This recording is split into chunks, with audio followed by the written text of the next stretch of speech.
Hi guys, my name is Adelle Onyango and I am a radio presenter, the founder of the Adelle Onyango Initiative, and I am currently at the Kenyan Country Lodge, and you're watching The Other Side of Me.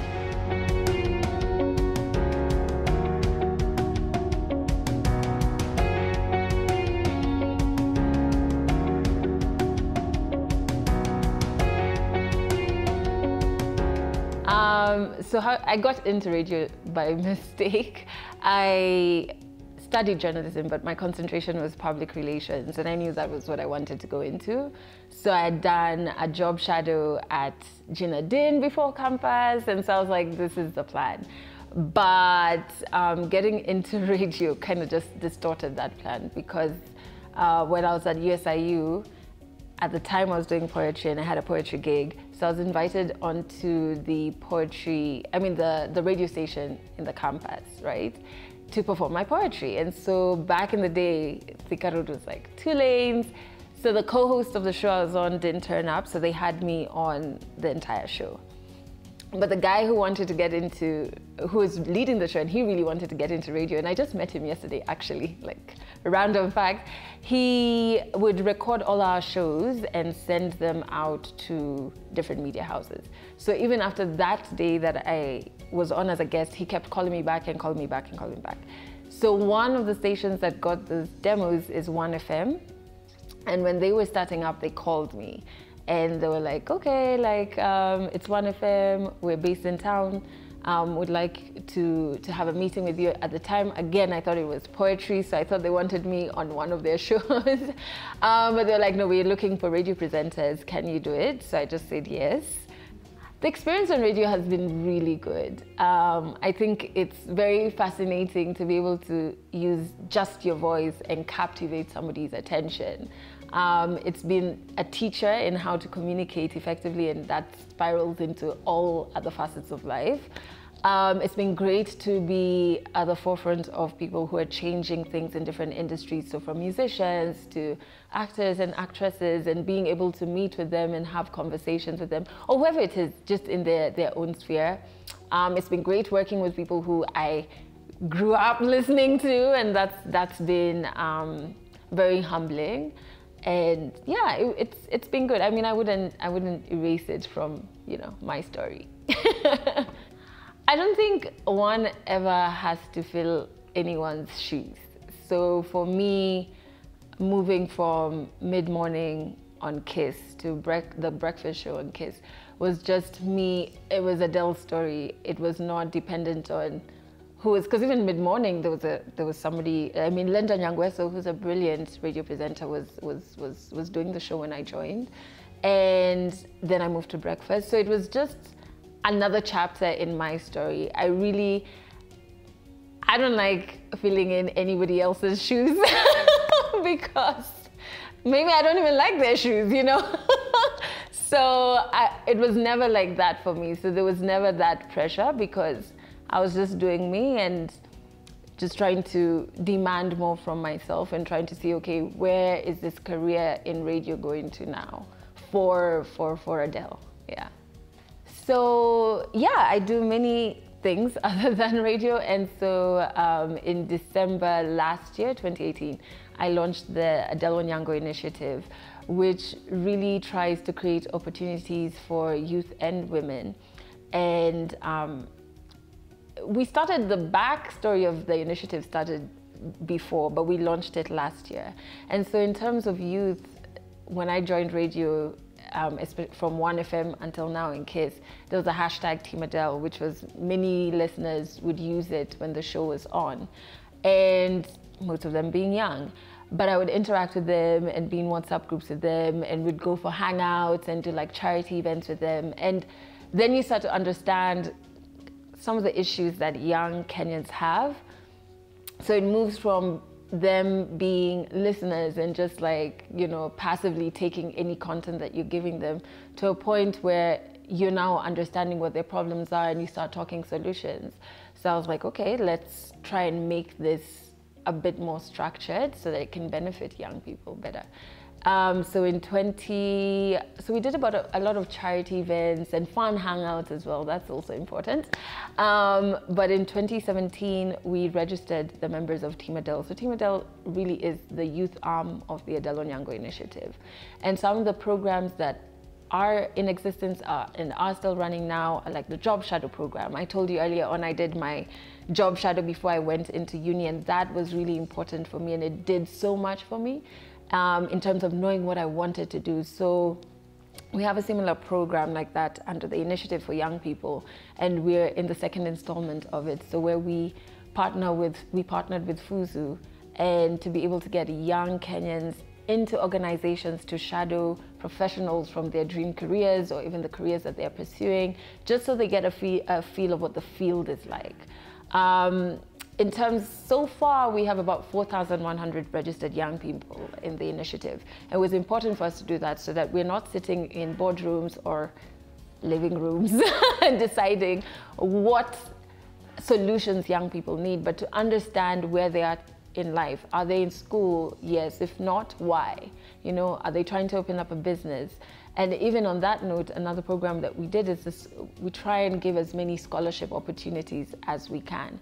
So we have partnered with SN2 to try and help those who have entrepreneurial dreams, like to understand their money better, and even those who don't. You just need to really understand your money and to get the most out of it. So we give out scholarships for every SN2 campus edition to the Team Adelle members to go and learn and to go and understand, if those who are in business understand how to keep the business running, because it's not just the sexy side of business that matters.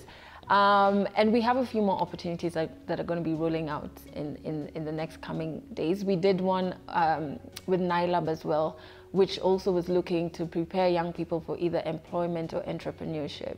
And this one is a longer program, and quite a few Team Adelle members made it in, because it was rigorous. You had to apply, and you go through the interview process. So these are the opportunities that I think are very important for a young person to A, know who they are and what they want to achieve, and B, get their foot in the door in whatever career path they choose.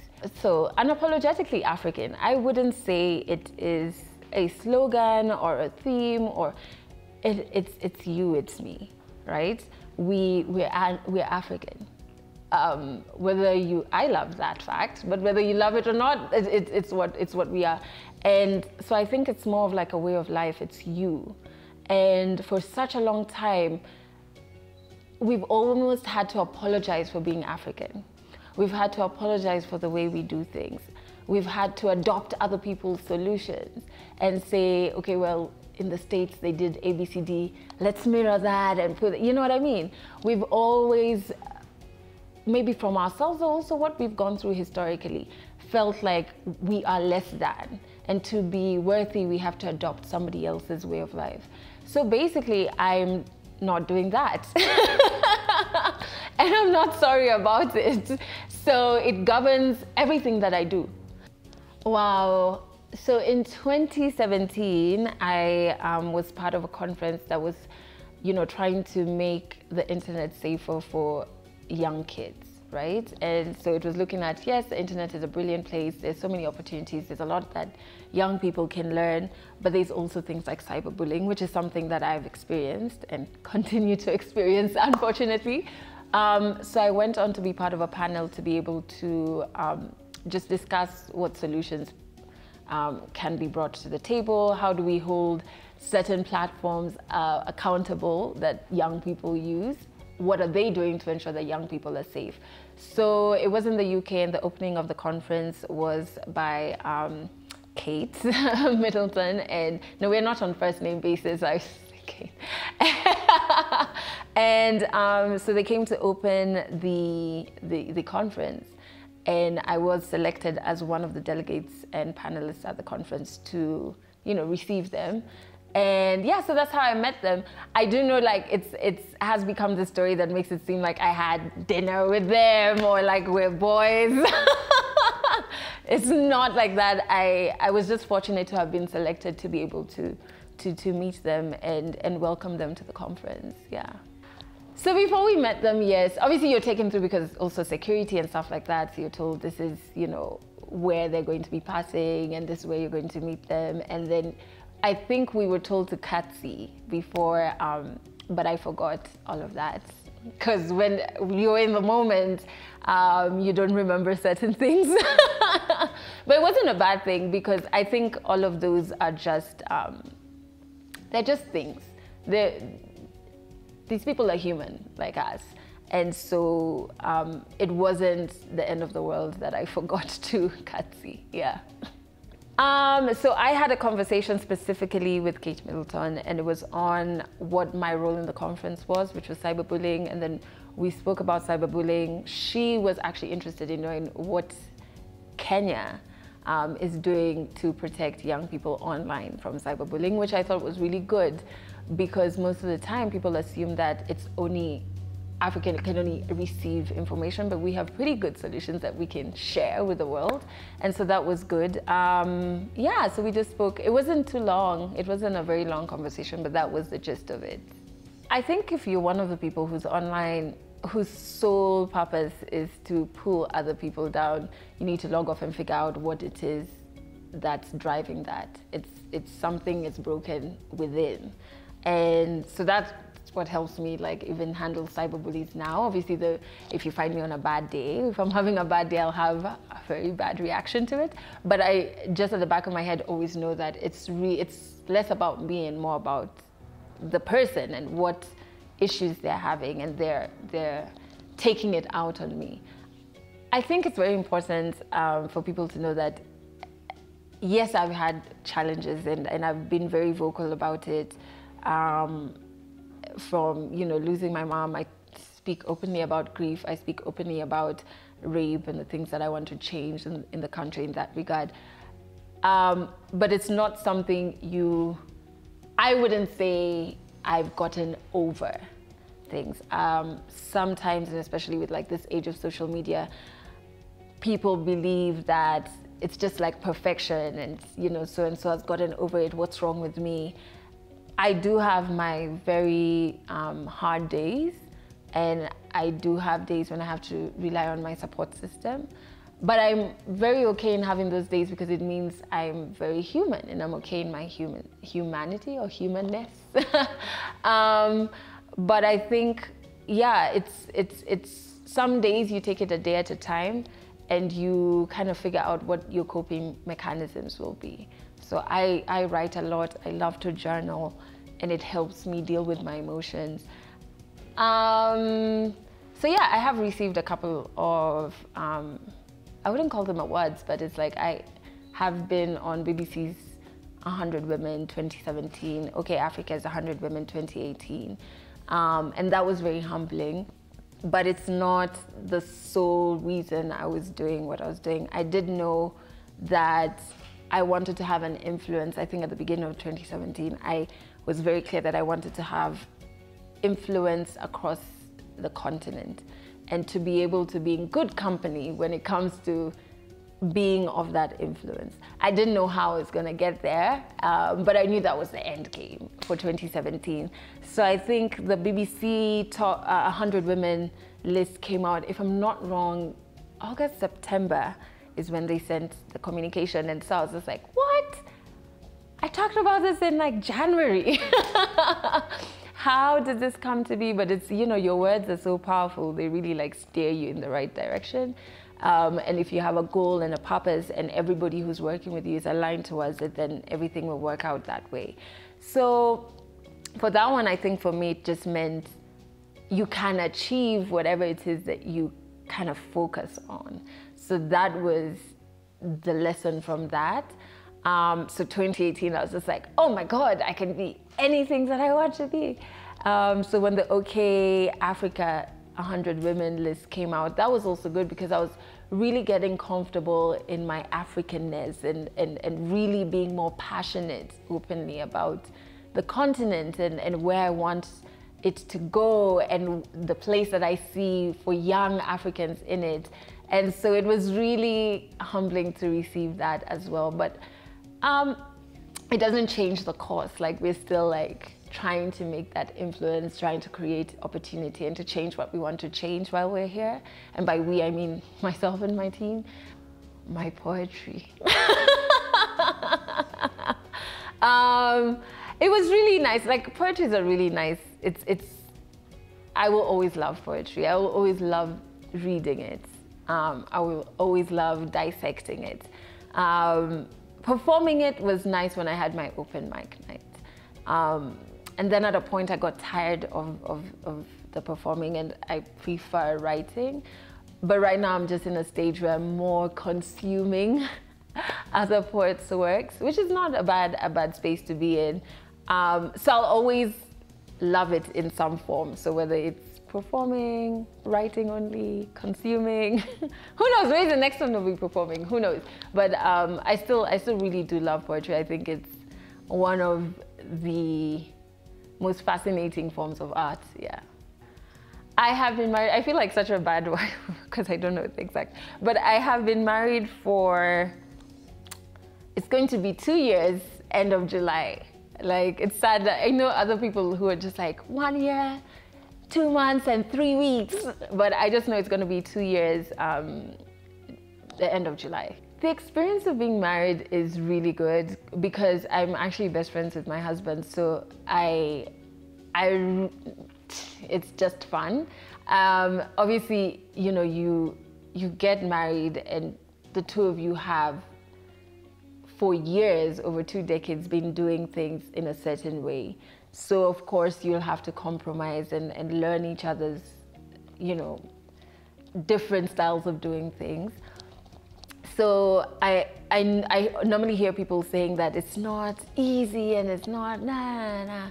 And I really don't think it's that. I think it's a friendship. So the same way there's things that you have to compromise on with your best friend, your girlfriend, or your guys and whatever, it's the same way marriage is. But I think I've enjoyed it because I'm married to my best friend. He's a great supporter. He challenges me. His work ethic is like no one I've ever met. Like, I am lazy in comparison to him. And yeah, so it's been really fun. It's like a never-ending sleepover. Our plans for the future. I always think that people, whenever somebody asks me about that, I hope that they're going to help me pay school fees and sit up when that kid is crying at 3 a.m. Because I think it's just like, you know, when people view, how people view marriage is like a means to an end and to have kids and the beauty is that you're two people, it's a friendship and it's blossoming, and that's really the beautiful thing. And then you guys decide what that looks like, you know? And so when we rush to those questions, it's like we've not celebrated this beautiful friendship, I think, yeah. But if you want to help me pay school fees, do I have any regrets in life? I don't think so. I don't think I have any regrets in life. I have passed through like tough times, but I'm so happy that I've gotten to a stage of clarity. Like, really clear. I know what I want in life. I know what I want to achieve in life. I know what I won't waste my time doing. I know how to say no. So I think getting here, I wouldn't have gotten here if I didn't go through everything in its entirety. If I wouldn't have made the mistakes that I've made in life, if I wouldn't have met the people that I've met or gone to the places that I've gone. So I don't think I have regrets. In hindsight, I'm like, whew, but that's why we were learning all of those lessons. So I don't have regrets. I'm just eager to see where life is going to go to next. When am I the most happiest? I want to say when I'm sleeping because I love my sleep so much, but I have to wake up so early. When am I the most happiest? That's got to be when I'm surrounded by the people I really care about most and when they are happy. So, for example, my wedding was a very happy day for me, not only because of my best friend stroke husband, but because all our family and these people that we love were in one place and they're having so much fun. Like, for me, I was just like, yes, this is happiness. So family lunches or hanging out with my sisters and everything is okay with them. That truly is like, for me, such happiness. It's just a high level of happiness for me, yeah. So my future plans, I'm only going to talk about like maybe this year, because sometimes God looks down and he's just like, aha, good one, and steers your life a different direction. But I'm definitely going to open up a platform in the next couple of weeks to allow people to have real conversations, to better understand the issues affecting women on a day-to-day basis, like on an every day, from when she gets up to go to work, or to go to school, or to go to town, to when she comes back home, to have people get a better understanding of just the different things that are holding women down, in a very understandable, light environment. And so that I'm really excited about, because it's something that I've always wanted to do. And I really think solutions begin with conversations first. So I'm excited to get it going, because I'm like, what are we going to, what solution are we going to unearth? That's definitely, short term coming up. Long term, that's a good one. I don't want to look like I'm a planless person, but I really I just want to make my mark in young Africans' lives, and in African women's lives. And if I can be part of creating the environment to make those two groups be the best that they can be, and to live a most genuine, happy, progressive life, to have opportunities that take them to the next level. If I can be part of that, however long it takes and however often we have to do it, I think that would be happiness for me. Thank you so much for watching The Other Side of Me. I hope you enjoyed it. I really enjoyed hanging out with you.